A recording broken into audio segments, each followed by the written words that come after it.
Haïti ou Quisqueya, une île paradisiaque, était le foyer du peuple taïno, avec ses sociétés complexes, son artisanat élaboré et sa spiritualité profondément enracinée. Tout cela est sur le point de changer avec l'arrivée d'un homme, Christophe Colomb. Animé par le désir ardent de trouver une nouvelle route vers l'Asie, Colomb entreprend un voyage éprouvant, marqué par les tempêtes, la maladie et la mutinerie, avant d'atteindre enfin les rivages du Nouveau Monde. Lorsque les Taïnos et les Européens se rencontrent pour la première fois, un nouveau chapitre de l'histoire s'ouvre. Quel sera le destin du peuple taïno? Comment leur vie changera-t-elle face à ces explorateurs venus d'ailleurs? Embarquons-nous pour un voyage palpitant à travers le temps afin de découvrir le sort d'Haïti et de son peuple.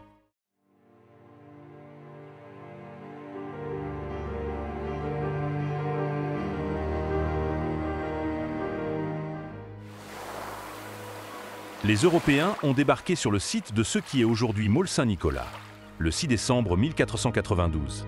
En arrivant sur l'île d'Haïti, Colomb et son équipage ont été accueillis par les indigènes taïnos, qui étaient pacifiques et réceptifs aux Européens. Les taïnos étaient curieux de connaître les nouveaux venus, et Colomb était également désireux d'en apprendre davantage sur leur culture. Christophe Colomb fut captivé par la beauté et les ressources naturelles d'Hispaniola. Il décrivit l'île comme un paradis, avec des terres fertiles, de l'or en abondance et un climat agréable. Colomb pensait que l'île avait un grand potentiel pour la colonisation et l'extraction des ressources, ce qui profiterait à l'Espagne et favoriserait ses ambitions impériales. L'île d'Haïti était divisée en 5 caciquas ou provinces distinctes, chacune ayant son propre cacique ou chef. Les 5 caciquas étaient Mariens, Magua, Maguana, Zaragua et Higüey. Mariens était dirigé par Guacanagarix. Magua, situé dans le nord-est, était dirigé par Guarionex. Maguana, dans la partie centrale de l'île, était dirigé par un cacique nommé Caonabo. Ce caciquat était connu pour ses montagnes et deviendra le centre de la résistance contre les colonisateurs espagnols.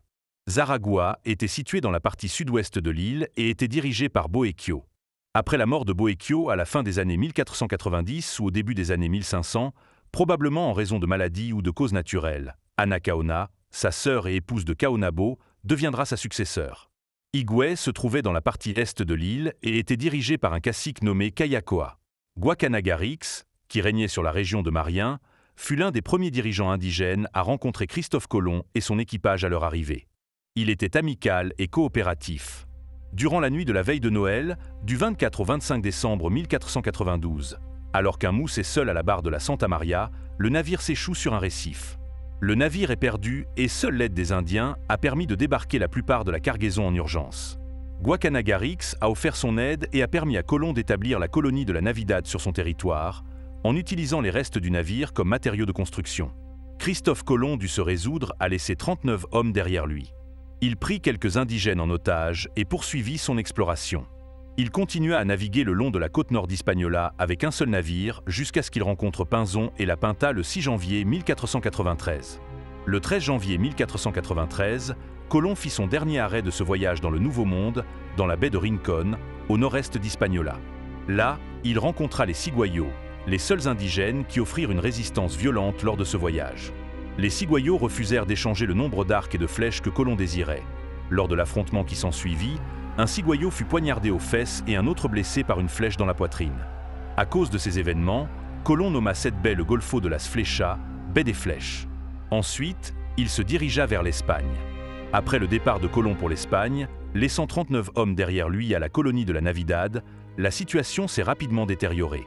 Les hommes laissés derrière par Colomb étaient sous le commandement de Diego de Tarana et avaient pour consigne de maintenir de bonnes relations avec les indigènes taïnos, de rassembler de l'or et d'attendre le retour de Colomb. Plusieurs facteurs ont contribué à la chute de la Navidad pendant l'absence de Colomb. Tout d'abord, les hommes laissés derrière eux n'ont pas réussi à maintenir une relation respectueuse et coopérative avec les taïnos. Au contraire, ils ont commencé à exploiter la population locale, exigeant de la nourriture, des femmes et prenant des ressources de force. Ce comportement a créé des tensions et de l'animosité entre les Espagnols et les taïnos. De plus, les conflits internes et les luttes de pouvoir parmi les colons espagnols ont affaibli la cohésion et l'efficacité du groupe. Les hommes étaient mal préparés à faire face aux défis de la vie dans un environnement inconnu et manquaient de discipline et de prévoyance pour établir une colonie durable et bien défendue. Alarmé par la présence espagnole et les perturbations qu'il provoquait, Caonabo, le puissant cacique taïno de la région de Maguana, a orchestré une attaque contre la colonie. Les forces taïno ont submergé les Espagnols, ce qui a entraîné la destruction de la Navidad et la mort des 39 hommes laissés derrière.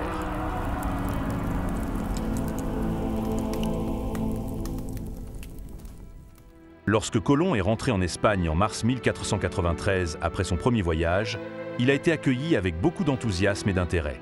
Sa découverte du Nouveau Monde était considérée comme un exploit monumental, et il a été célébré en tant qu'explorateur et navigateur accompli. La reine Isabelle et le roi Ferdinand étaient particulièrement satisfaits de ces découvertes, car ils avaient financé son expédition dans l'espoir de trouver de nouvelles routes commerciales et des ressources précieuses. Colomb a présenté aux monarques espagnols quelques-uns des indigènes qu'il avait capturés du Nouveau Monde, ainsi que divers objets exotiques, tels que de l'or, des perroquets et des plantes, y compris du tabac. Ces objets ont encore alimenté l'excitation et la curiosité de la cour espagnole et de la population en général. Le succès du premier voyage de Colomb a encouragé le roi Ferdinand et la reine Isabelle à financer une deuxième expédition pour explorer et coloniser davantage les terres nouvellement découvertes. Les préparatifs pour le deuxième voyage ont commencé peu après le retour de Colomb en Espagne, et cette fois, l'échelle de l'expédition était beaucoup plus grande. Le deuxième voyage visait à établir une présence permanente dans le Nouveau Monde et à tirer parti de la richesse et des ressources potentielles des terres découvertes. La flotte pour le second voyage était composée de 17 navires, comprenant des navires grands et petits, et transportait environ 1200 colons, y compris des soldats, des agriculteurs, des artisans et des prêtres. Les colons étaient équipés de diverses fournitures, outils, bétail, des graines nécessaires pour établir une colonie autonome. La deuxième expédition avait également un programme d'exploration plus ambitieux, visant à découvrir de nouvelles îles et territoires dans les Caraïbes et au-delà. Lorsque Colomb est revenu à Hispaniola lors de ce second voyage en novembre 1493, il a découvert le sort funeste des 39 hommes qu'il avait laissés à la Navidad. L'établissement avait été détruit et tous les hommes avaient été tués. Colomb a appris du peuple taïno, y compris le cacique Guacanagarix, que les colons espagnols s'étaient mal comportés, maltraitant les locaux et s'emparant des ressources. Ce comportement avait conduit à des tensions et, finalement, à l'attaque de la Navidad par les forces du cacique Caonabo. Se rendant compte qu'il devait établir un nouveau peuplement à un autre endroit, Colomb décida de se déplacer vers l'est le long de la côte nord d'Hispaniola. Le 2 janvier 1494, il fonda l'établissement permanent La Isabela dans l'actuelle République dominicaine. La Isabela a été nommée en l'honneur de la reine Isabelle d'Espagne et devait servir de principal établissement espagnol dans le Nouveau Monde. La Isabela a été confrontée à de nombreux défis dès le départ. L'emplacement n'était pas idéal, car il manquait d'un port approprié, de terres fertiles et d'un accès facile à l'eau douce. Les colons ont rencontré des difficultés pour cultiver des plantes, entraînant des pénuries de nourriture et la malnutrition. De plus, les maladies apportées par les Européens ont commencé à se propager parmi la population taïno. Malgré ces défis, Colomb a continué à explorer les régions environnantes et à chercher des sources de richesse, en particulier l'or. Alors que la situation à la Isabela se détériorait, les conflits entre les Espagnols et le peuple taïno s'intensifiaient. À mesure que les colonisateurs espagnols commençaient à établir une présence plus permanente sur Hispaniola, ils cherchaient à exploiter le travail et les ressources du peuple taïno indigène pour promouvoir leurs objectifs économiques et politiques. Les colonisateurs espagnols visaient à extraire de l'or, établir des plantations et développer des réseaux commerciaux, considérant le peuple taïno comme une main-d'œuvre à soumettre et à contrôler. Cela a conduit à la mise en place de systèmes de travail forcés, tels que l'encomienda, qui permettaient aux Espagnols de contrôler et d'exploiter le travail des taïnos à leur profit. Les conditions difficiles, les mauvais traitements et la perte d'autonomie subie par le peuple taïno sous la domination espagnole ont conduit à un mécontentement croissant et à une résistance au sein de leur communauté. Ce mécontentement a donné naissance à des leaders comme Caonabo et Ana Caona, qui sont devenus des figures importantes de la résistance taïno contre la colonisation espagnole. De 1494 à 1496, alors que les Espagnols étendaient leur présence sur Hispaniola, Caonabo continuait de mener des raids et des assauts contre eux. Il ciblait les établissements, les caravanes et les mines espagnoles. Il a joué un rôle crucial dans la mobilisation d'autres caciques taïnos et de leur peuple pour résister à la colonisation espagnole. Ces actions ont inspiré d'autres dirigeants taïnos, tels que Guarionex, à rejoindre la résistance et à défendre leurs terres et leur mode de vie contre les forces espagnoles envahissantes. La résistance farouche de Caonabo contre les Espagnols en faisait une menace importante, et ils étaient impatients de le capturer. En 1496, le conquistador espagnol d'Alonso de Ojeda a conçu un plan pour arrêter Caonabo en utilisant la tromperie. Ojeda s'est approché de Caonabo sous couvert de diplomatie, lui offrant un cadeau de menottes en métal brillant qu'ils prétendaient être des symboles de royauté et d'amitié. Ignorant leur véritable objectif, Caonabo a laissé Ojeda lui mettre les menottes. Une fois sécurisé, Ojeda a révélé ses véritables intentions et a fait prisonnier Caonabo. Après sa capture, les Espagnols ont décidé d'envoyer Caonabo en Espagne, où il devait être présenté comme un symbole de la conquête et du pouvoir espagnol. Cependant, Caonabo n'est jamais arrivé en Espagne. Il est décédé lors du voyage transatlantique, probablement en raison des conditions difficiles sur le navire ou de la maladie. Les circonstances exactes de sa mort restent incertaines. Au cours de son troisième voyage, Colomb revint à Hispaniola le 19 août 1498 et trouva les colons se rebellant contre son autorité. En octobre 1499, il demanda à la cour d'Espagne d'envoyer un commissaire royal pour l'aider à gouverner. Francisco de Bobadilla fut envoyé pour enquêter sur les accusations de brutalité de Colomb. À son arrivée, Bobadilla reçut immédiatement des plaintes concernant les frères Colomb, se déclara gouverneur et saisit les biens de Colomb. Il rapporta à l'Espagne la gouvernance brutale de Colomb. En octobre 1500, Colomb et son frère Diego furent arrêtés et renvoyés en Espagne, où ils furent emprisonnés pendant 6 semaines avant que le roi Ferdinand n'ordonne leur libération. Les frères Colomb furent finalement convoqués au palais de l'Alhambra, où leur liberté et leur richesse furent restaurées. Cependant, Nicolas de Ovando devait remplacer Bobadilla en 1502 et devenir le nouveau gouverneur d'Hispaniola. Lorsque Nicolas de Ovando fut nommé gouverneur en 1502, il eut pour mission de rétablir l'ordre dans la colonie et de mettre en œuvre le droit espagnol. Son mandat de gouverneur a été marqué par plusieurs changements significatifs. Ovando était connu pour son approche stricte et disciplinée de la gouvernance. Il établit une administration plus structurée qui comprenait la nomination de fonctionnaires, la mise en œuvre du droit espagnol et la mise en place d'un système fiscal plus efficace.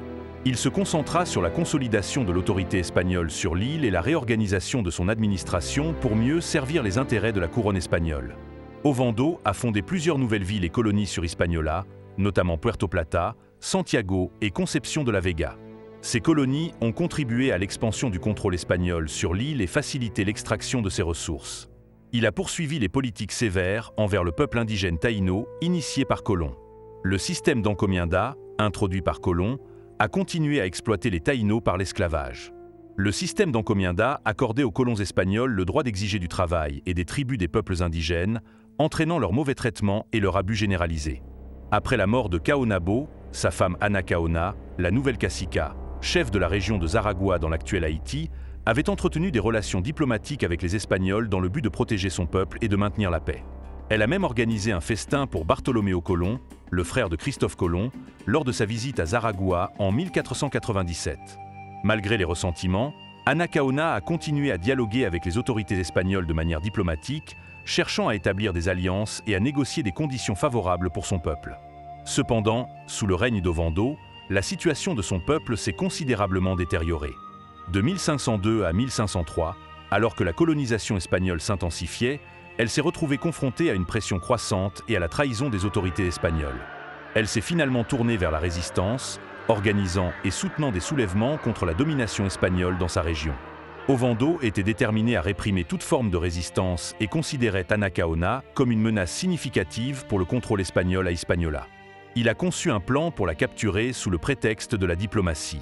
Ovando a envoyé une invitation à Ana Caona pour une réunion afin de discuter de la paix entre les Espagnols et le peuple taïno. Ignorant ses véritables intentions, Ana Caona accepta l'invitation. À son arrivée à la réunion, au lieu de s'engager dans des discussions amicales, les forces d'Ovando ont arrêté Ana Caona tandis que d'autres caciques sont brûlés vifs dans une hutte. Elle a ensuite été transférée à Santo Domingo et pendue 3 mois plus tard. Guarionex, cacique de Magua, fut également capturé par les Espagnols pendant le gouvernorat d'Ovando en 1502 ou 1503. Après sa capture, Ovando décida de l'exiler en Espagne avec d'autres caciques rebelles.